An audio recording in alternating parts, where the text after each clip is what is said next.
I really just had this idea that I wanted to bring together people from around the world, from very different walks of life, and let them discover each other and recognizing that there is no other. We have got people coming from all walks of life, practitioners coming in, we have got policymakers, scholars, people who have actually had hands-on experience struggling with a lot of the issues. It is my pleasure to welcome all of you to the second symposium on overcoming social isolation and deepening social connectedness. Being socially connected means that you have relationships that are meaningful, that you have people you can depend on, that build your inner strength and resilience because you connect with them in a particular way. My very specific goal was to not only bring policy people to the symposium, but also to have everybody there participating to understand that if you are going to make change or shape policy or have a voice, this really has to happen at the ground level. There are so many populations that are not often listened to, that have wisdom to offer, and I think this symposium is making a concerted effort to bring many, many voices to the table. I'm here to learn. As elders, people think we know a lot. We learn, and the only way we learn is to listen to people. It's wonderful to go to a public place and talk to people. I've been to places where I thought I'd never would even set foot into, and tell people my story and tell people the correct way, almost how they should include people with a learning difficulty. Connection is really helpful. The painting I'm doing, it's like my story. People don't hear about much stories about Nunavut or like that, so it's a great way to show people we still exist and we still haven't lost our culture. In India, research was done looking at child crimes done by children.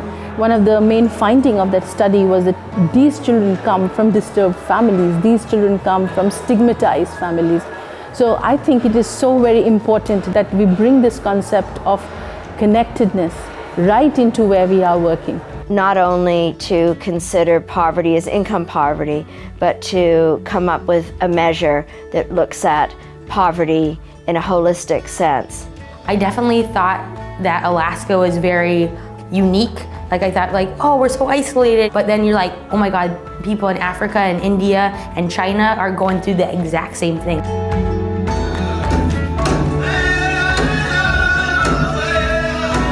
What I hope to get out of the symposium is to get a sense of how people measure social connectedness. How do we know that we've made a difference in the lives of children, in the lives of care workers, in the lives of communities? If we want to think about building a community of connection, social connectedness, ending isolation, it is impossible to imagine anyone feeling their best, their truest selves, if they also feel excluded and labeled, pigeonholed, ostracized, oppressed. It's making the world a better place. It's making the world more positive. You know, we all need to work together, and we need to break down the barriers of inclusion, and we need to accept one another for who we are. We can think in terms of the macro so easily and then forget how you treat your neighbor. The time that we have to come in life also for you to start asking yourself, where's my commitment?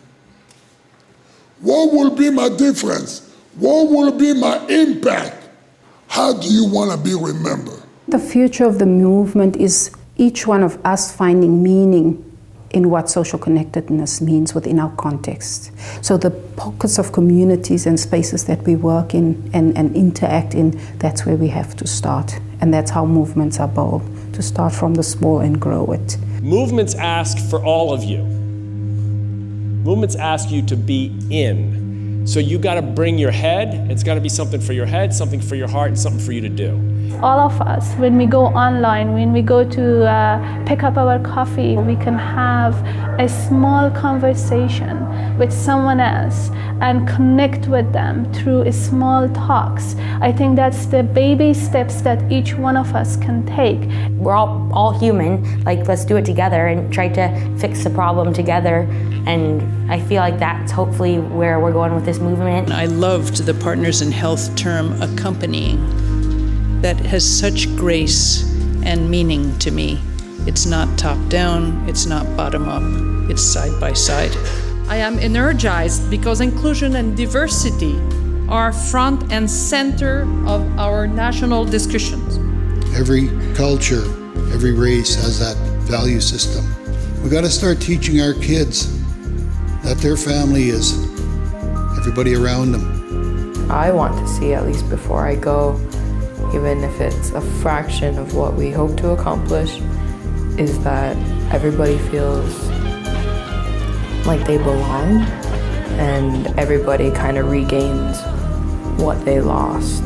In one word, I want this movement to become really global. I want it to become spread around the whole world. I think we need this very much.